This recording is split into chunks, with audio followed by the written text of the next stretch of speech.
Timestamps can be found in the description. Well, that was a lot more than I was expecting out of an hour 20 movie. Let's talk about The Boy Behind the Door.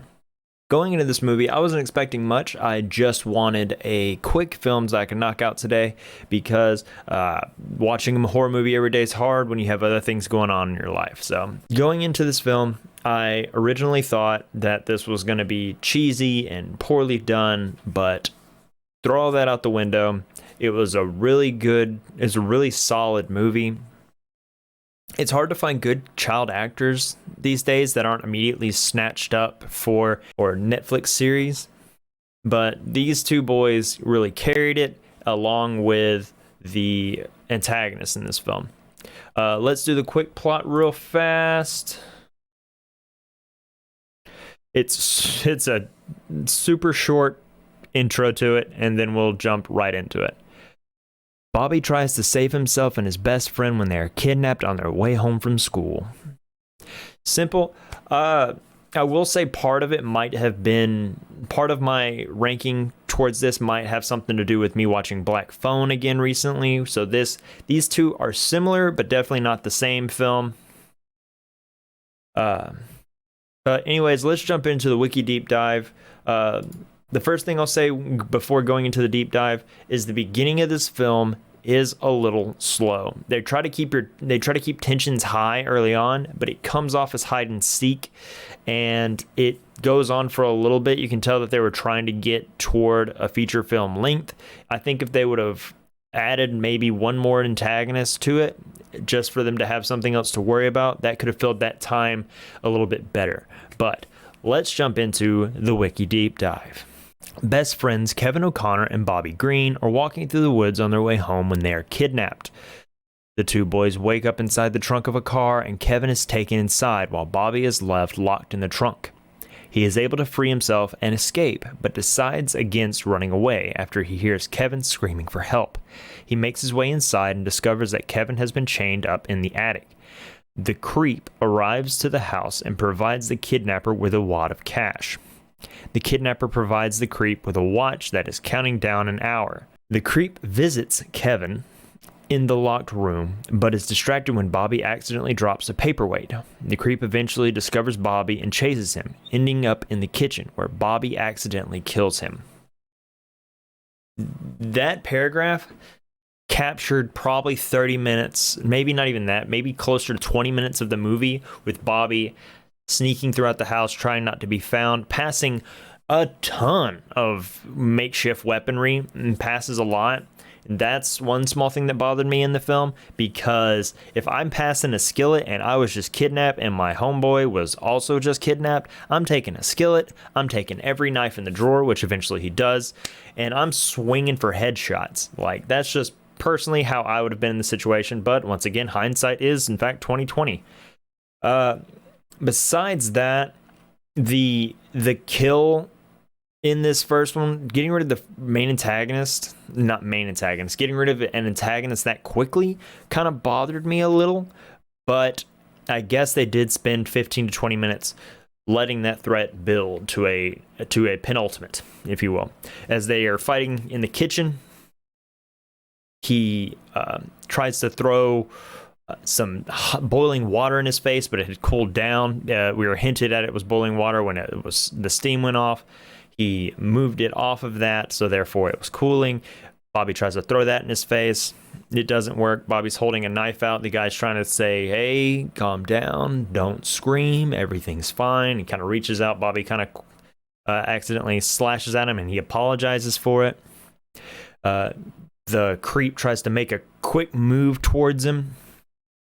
As he slips in the water that Bobby threw in his face, hits his head on a countertop, falls to the ground unconscious with a cheap little jump scare of Bobby standing over him, kind of leaning towards him, holding a knife, as he freaks out, tries to sit up, and is stabbed in the stomach by Bobby. I'll knock the next two paragraphs out because they're both kind of short. Bobby finds keys in the creep's coat pocket, but none of them unlocks the door behind which Kevin is trapped. His plan to use the creep's car to get help doesn't work. While searching for another key, he discovers a trunk full of bloody boys' clothes and a rotary phone. He is able to call the police, but the kidnapper returns, and Bobby has to hang up before the police can track his location. While the kidnapper checks on Kevin and showers, Bobby gets rid of the creep's body, cleans up the blood in the kitchen. He discovers a safe containing cash, another key, and nude photos of other boys. He tries the new key, but it doesn't work. He then tries picking the lock with a knife, slicing his hand and leaving a smear of blood on the door. The kidnapper notices the blood and realizes that Bobby is in the house. Bobby hides and traps himself in the bathroom, and the kidnapper chops their way through with an axe. Very, very shining. But Bobby is able to slice their hand with a nail file. I'll actually knock out the next one too, because all of this happens in pretty quick succession.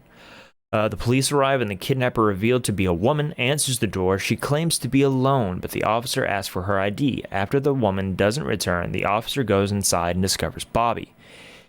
He is then struck in the chest with an axe and Bobby hides. The kidnapper takes the officer's gun.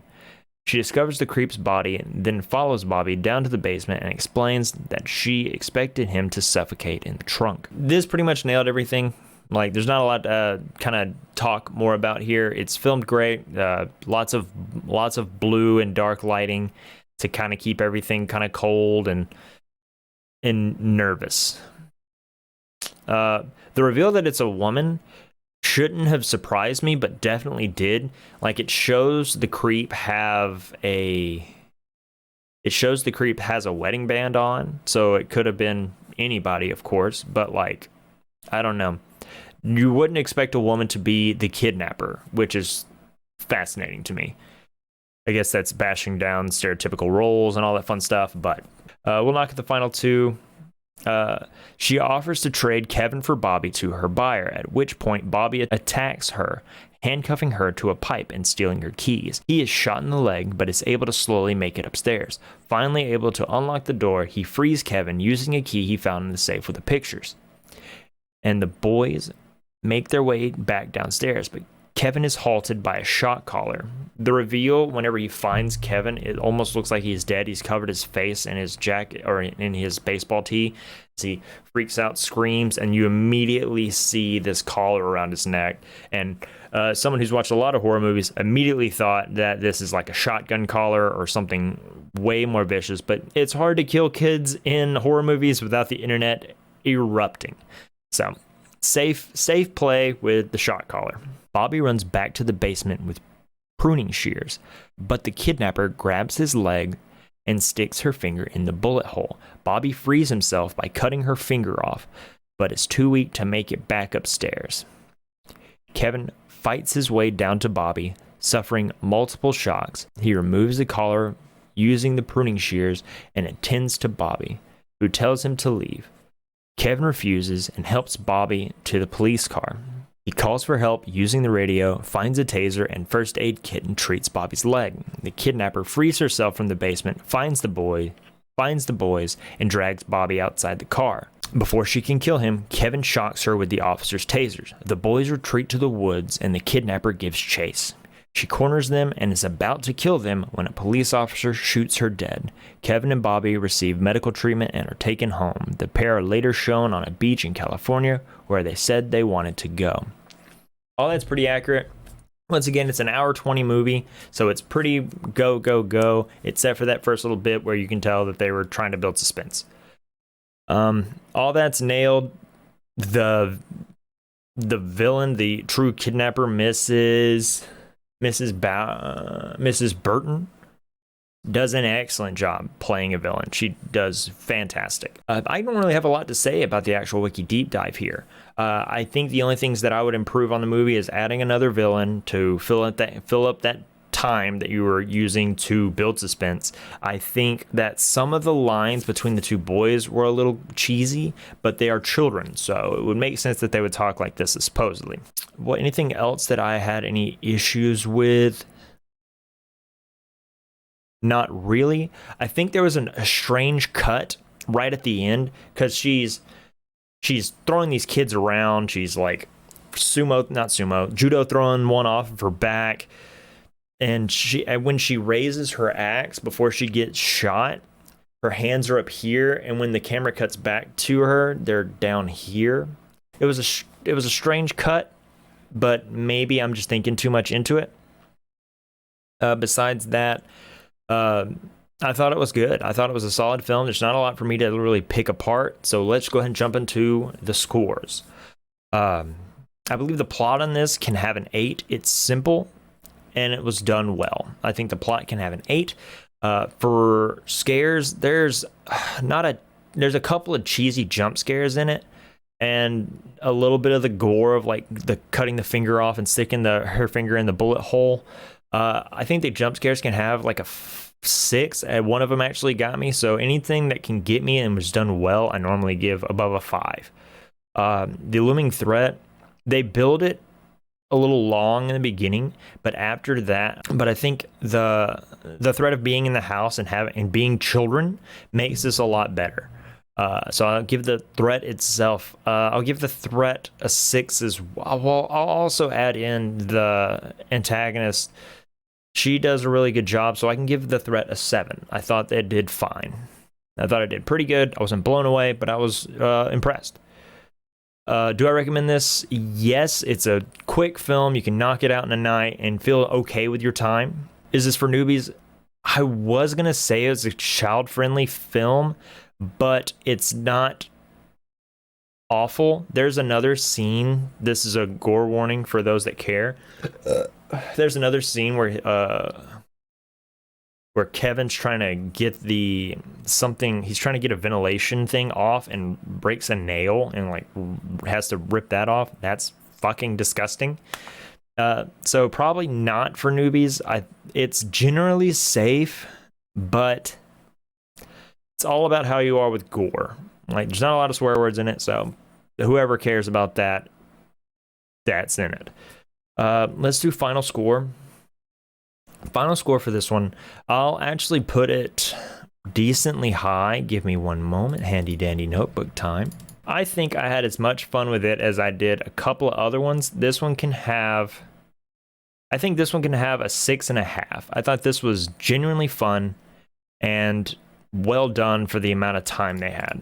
But that is my general thoughts of The Boy Behind the Door. Feel free to comment down below. I try to reply to every single comment. If you hated the film, tell me why. If you have a favorite part of the film, tell me why. I try to jump on as many comments as I can because I generally find other people's thoughts processes behind their choices and their likes and dislikes of movies and my videos. So please, by all means, shoot me down, break my heart. I don't care.